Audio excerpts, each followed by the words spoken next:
안녕하십니까. 2022년 6월 25일 최병무 이펙트 시작하겠습니다. 오늘 아침 동아일보 기사를 보니까 이달 중순, 그러니까 6월 중순이죠. 6월 중순에 윤석열 대통령과 이준석 국민의힘 대표가 비공개로 만찬 회동을 했다. 이런 기사가 나왔습니다.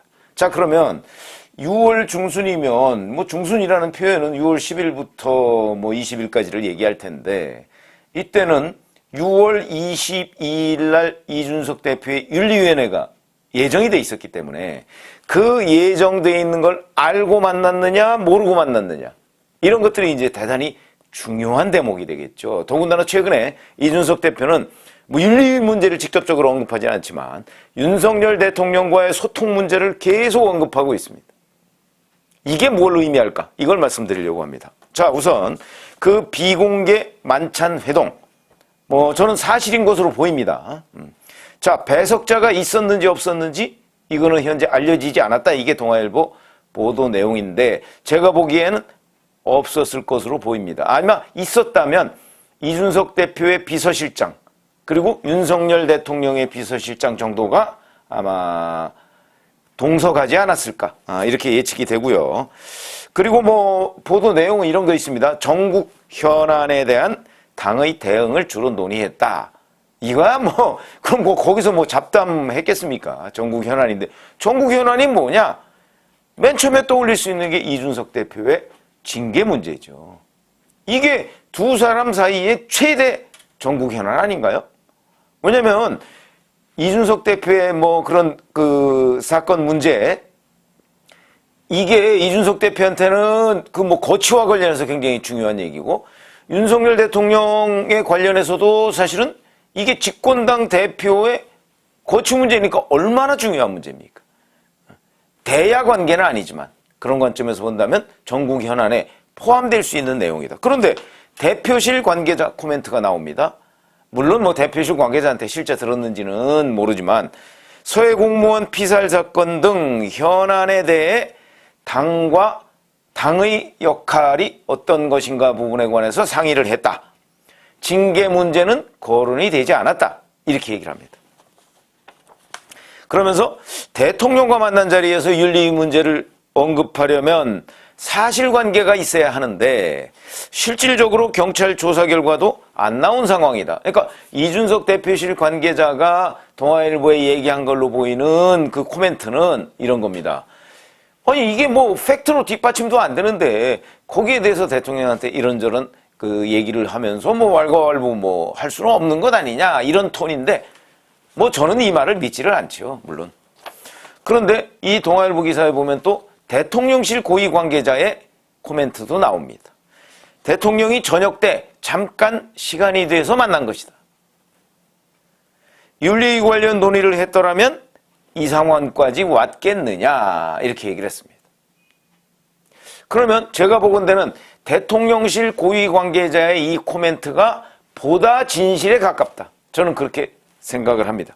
왜냐하면 대통령실 고위 관계자는 윤석열 대통령과 이준석 대표의 이 비공개 만찬 회동의 의미를 축소 해석하려고 하는 것이고 이준석 대표실 관계자는 그걸 확대 내지는 그냥 약간 수평적으로 전달해서 여하튼 둘이 비공개로 만났다는 사실을 강조하고 있는 부분입니다. 왜 이렇게 의미가 다를까요? 그건 서로 이 비공개 회동을 보는 관점, 의도가 다르기 때문이다. 저는 이렇게 생각을 하고요. 이 기사에 보면 또 이준석 대표가 이 중순 이후에, 그럼 중순 이후라고 하면 뭐 한 15일 이후 뭐 이런 게 되지 않을까요? 그때 다시 한번 만남을 추진했는데 회동 몇 시간 전에 취소됐다. 이것도 굉장히 중요한 대목이라고 저는 생각을 합니다. 무슨 얘기냐? 자, 어제 윤석열 대통령이 출근길에 기자들의 질문을 받고 이 문제와 관련해서 윤리 문제 이렇게 얘기했습니다. 당무에 대해서는 대통령이 언급할 사안이 아니다. 이렇게 딱 선을 잘랐습니다. 그러니까 이준석 대표를 징계를 하는 문제에 대해서 내가 이래라 저래라 할 수 있는 문제가 아니다. 물론 이거는 기자들 앞에서 공식적으로 하는 얘기죠. 실질적으로는 대통령이 어떤 얘기를 뭐 했는지 안 했는지 기자들이 취재가 안 되니까 그런 상황이고요. 그런데 이준석 대표는 23일, 그러니까 어제 그저께죠. 윤리위원회 징계 연기가 있고 난 다음 날입니다. 이렇게 얘기했습니다. 윤리위의 행동을 두고 대통령의 의중인지 혹은 용산의 의지인지, 용산은 대통령실입니다. 왜 대통령과 대통령실을 분리해서 얘기를 했을까요? 잠시 뒤에 말씀을 드리고요. 의지인지 의심하는 분들이 있는데 전혀 그런 상황은 아닐 것이다. 이렇게 얘기를 해가면서 이 배후로 바로 윤핵관의 핵심이라는 장제원 의원을 지목했습니다. 장제원 의원이 뭐라고 얘기했냐면 이게 대통령을 도와주는 정당이냐, 대통령이 이를 보고 무슨 생각을 하겠느냐라고 얘기를 하면서 현재의 당내 상황을 비판했습니다. 그럼 이건 이준석 대표에 대한 비판일까요? 아니면 윤리위원회에 대한 비판일까요? 이준석 대표에 대한 비판이라고 봐야죠. 그러니까 이준석 대표가 바로 장제원 의원을 콕 찍어서 페이스북에다가 반박을 했습니다. 디코이, 이게 이제 누구를 유인하기 위한 미끼. 뭐 미끼라는 게 원래 유인하기 위한 거 아닙니까? 그걸 안 물었더니 드디어 직접 쏘기 시작하네요. 이제 다음 주 내내 간장 한 사발 할 것 같다. 이렇게 얘기를 했습니다. 이건 무슨 얘기냐? 윤리위원회의 배후에 장제원 의원이 있다. 이걸 의미하는 것으로 보입니다. 그러니까 장제원 의원이 윤리위원회의 배후에서 윤리위원회를 조종하다가 뭐 이게 잘 안 되니까 뭐 뚜렷하게 드러나는 것도 없고 이준석 대표의 그 상남 문제, 이 사건 문제에 대해서 증거가 있다라고 주장하는 사람도 있는가 하면 명확한 증거가 없다고 주장하는 사람도 있습니다. 당내외에서 의견이 엇갈려 있죠. 저는 후자 쪽입니다. 왜 그러냐? 제가 엊그제도 말씀드렸지만 심증은 있으되 심증은 저도 상당히 있다고 봅니다. 그러나 물증이 없습니다. 물론 유추해석할 수 있는 물증은 있습니다. 왜냐? 사람을 보내겠다. 뭐 이런 얘기는 녹취에 나와 있거든요.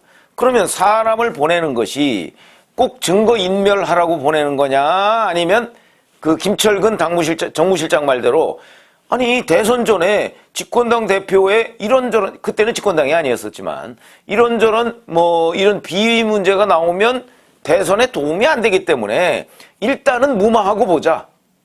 이런 생각으로 김철근 실장 자체적으로 내려가서 자 7억을 유치해 주겠다.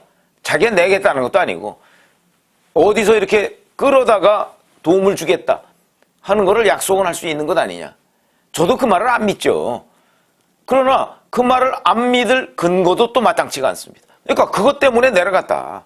이준석 대표한테 보고도 안 하고. 저도 그 말을 안 믿지만 그게 거짓말이다 하는 단적인 증거도 없다. 이래서 이제 엇갈려 있습니다, 현재. 아마 지금 시청하시는 분들도 그게 말이 되냐 뭐 이렇게 생각하실 텐데 심증과 물증은 다릅니다. 그렇기 때문에 자 이렇게 얘기합니다. 그러니까 이준석 대표는 윤리위원회 배후에 장제원 의원이 있다고 철석같이 믿고 있는 거죠. 그래서 이렇게 얘기하고요. 어제 이준석 대표가 또 부산항 국제전시 컨벤션 센터에서 열린 부산시당 지방선거 당선자 워크숍 여기 하고 나서 이후에 기자들하고 만나서 이렇게 얘기합니다. 국정 운영 방향이라든지 이런 것에 대해서는 정책적으로 공유한 지점이 있을 때 정무수석실 등과 원활하게 소통하면서 당을 운영하고 있다. 일상적인 당무에 대한 것에 대해서는 제가 대통령께 언제든지 전화드리고 소통할 수 있다. 그리고 윤리위원회 문제 이런 것을 가지고 대통령과 소통하는 것은 적절하지 않다. 이렇게 얘기를 했습니다. 자, 그러면 여기서 이제 궁금한 대목. 저도 궁금하고 사실 시청자 여러분도 궁금하실 텐데 윤석열 대통령은 이준석 대표에 대한 생각이 어떠냐? 저는 제가 황태순 TV에 뭐 우연히 방문하게 돼서 한번 그 유튜브를 찍었을 때 제가 그런 얘기를 했는데 윤석열 대통령이 이 부분에 관해서 명확하게 입장 발표를 해야 된다고 저는 정리를 해줘야 된다고 제가 말씀을 드렸습니다. 그냥 당은 당이 알아서 해라. 이거는 무책임한 태도입니다. 대통령은 정치를 하는 자리지 행정만을 하는 자리가 아닙니다. 정치를 하는 자리입니다. 그러면 자 지금 윤리위원회의 배후가 장제원 의원이라는 것을 이준석 대표가 의심하고 있는 상황에서 놔둔다. 그러면 이준석 대표는 윤석열 대통령에 대해서 뭐라고 생각할까요? 조종한다고는 생각 안 하지만 방관한다고 생각하는 거는 뭐 당연하죠. 방관. 그렇다고 해서 또 윤석열 대통령이 적극적으로 자, 이준석 대표 아웃. 그렇게 과연 생각을 가지고 있느냐. 여기서부터는 엇갈릴 겁니다. 이건 분석의 관점이니까. 저는 어떻게 분석하냐면 저는 윤석열 대통령이 이준석 대표를 아웃시키지 못한다는 것을 알고 있다고 봅니다. 왜? 전당대회에서 뽑힌 대표인데 징계위원회에서 그것도 윤석열 대통령은 법조인입니다. 수사를 했던 사람입니다. 명확한 증거가 없이 심증만을 가지고 만약에 제명을 시켰을 때 지금은 사실 제명시키는 거 외에는 방법이 없습니다. 당원권 정지 뭐 예를 들어서 당원권 정지를 내년 6월 10일까지 임기인데 1년을 했다. 이러면 제명이나 마찬가지죠. 그럴 경우에는 아마 가처분 신청하고 뭐 당이 거의 풍비박산이 될 겁니다. 1년간 가만히 있겠습니까? 풍비박산이 될 겁니다. 제명을 시키면 제명은 최고위원회에 보고를 해야 되기 때문에 최고위원회에서 아마도 부결이 될 겁니다. 그럼 의미가 없고 당원권 정지나 뭐 이런 것들은 뭐 가처분 신청하면 법원에서 저는 받아들일 가능성이 높다고 봅니다. 왜?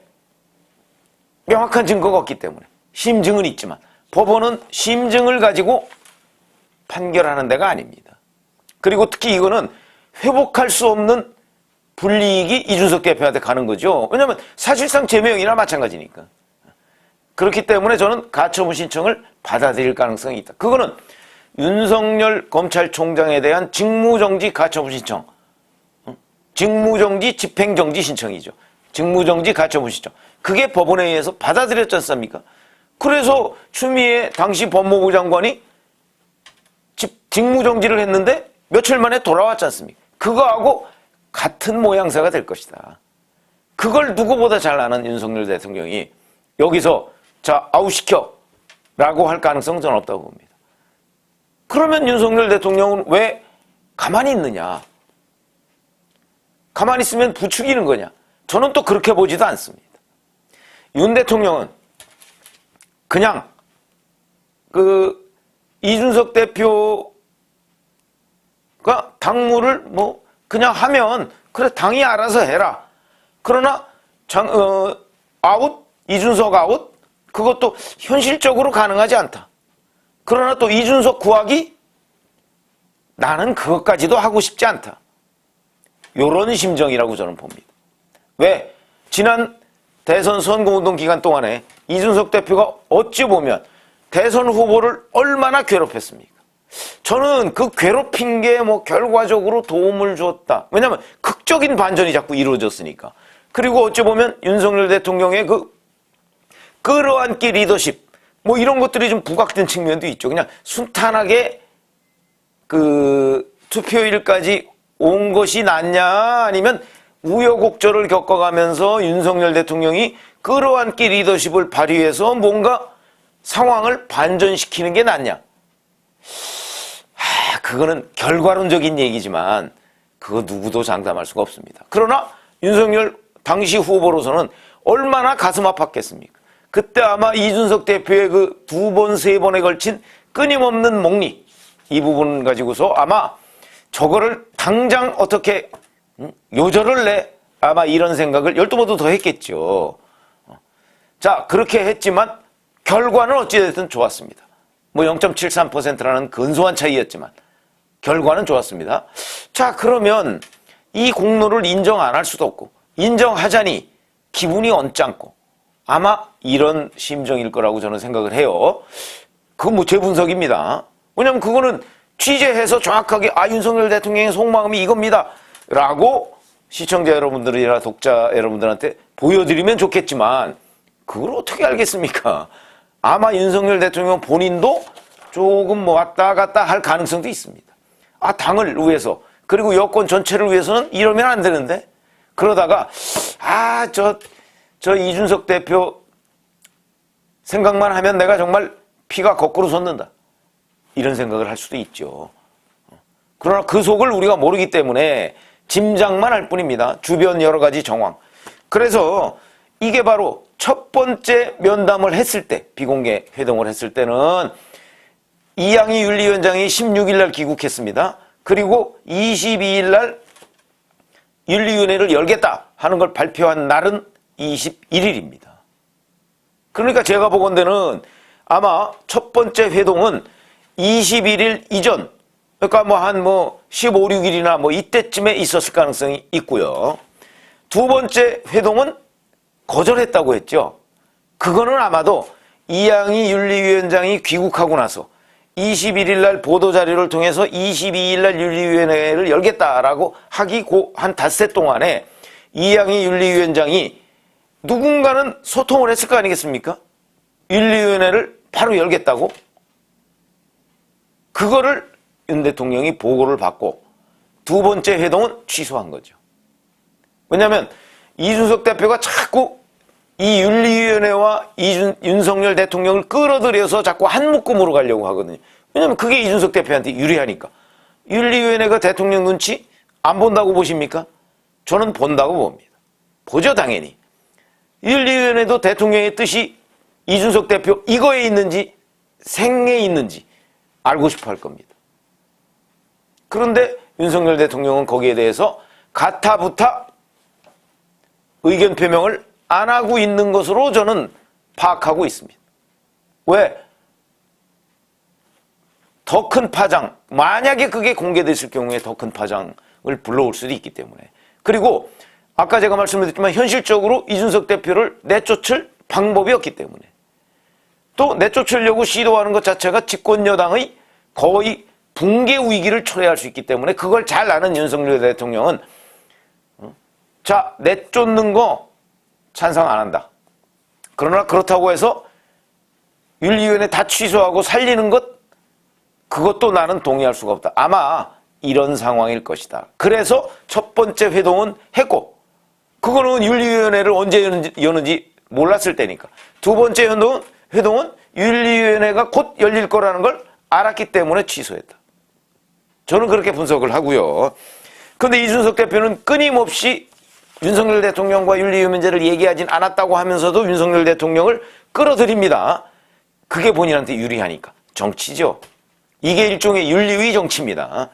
그 상태로 지금 여기까지 왔습니다. 그리고 이제 7월 7일까지 일단 연기를 해놨는데 저는 연기의 이유가 이준석 대표는 기후제식 윤리위다라고 얘기하지만 아마 윤리위원회로서는 대통령실이나 윤석열 대통령의 의중이 과연 어디에 있느냐. 이걸 파국으로 몰고 가면서까지 이준석 대표를 징계해야 될 것이냐 말 것이냐.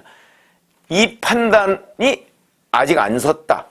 그렇기 때문에 7월 7일까지 미뤘다. 저는 그렇게 보고요. 그러면 7월 7일까지 윤석열 대통령은 과연 메시지를 내릴까 윤리위원회? 저는 그때까지도 안 내릴 거로 봅니다. 그러면 7월 7일 날 이준석 대표에 대한 징계는 어떻게 될까? 많은 언론에서 이준석 대표에 대한 징계 쪽으로 지금 흘러가고 있다 이렇게 분석을 하지만 글쎄요, 저는 좀 생각이 다릅니다. 적어도 윤석열 대통령은 7월 7일까지 아마 입장을 안 밝힐 가능성이 높다. 그렇게 보면 윤리위원회는 다시 한번 연기를 하든가 아니면 이 부분을 그냥 종결, 김철근 실장에 대해서만 얘기하고 징계를 하고 이준석 대표 문제는 무혐의도 아니고 그냥 종결 상태, 확인이 불가능하다든지 이런저런 정도로 아마 놔둘 가능성이 더 높은 것 아닌가. 왜냐면 이준석 대표가 승복하지 않을 것이기 때문에. 승복하지 않았을 때 파장, 이거 만만치 않습니다. 자칫 잘못하면 그걸 윤리위원회가 다 덮었어야 됩니다. 그런 부담을 윤리위원회가 안을까요? 저는 그게 미지수이기 때문에 그 부담을 안지 않을 거라고 보기 때문에 아마 한간의 추측과는 좀 다른 방향으로 갈 가능성이 있다. 이렇게 보는데 자, 그래서 오늘은 윤석열 대통령과 이준석 대표의 그 비공개 만남. 한 번은 성사가 됐고 한 번은 취소가 된 여기에 대해서 분석을 해드렸습니다. 고맙습니다.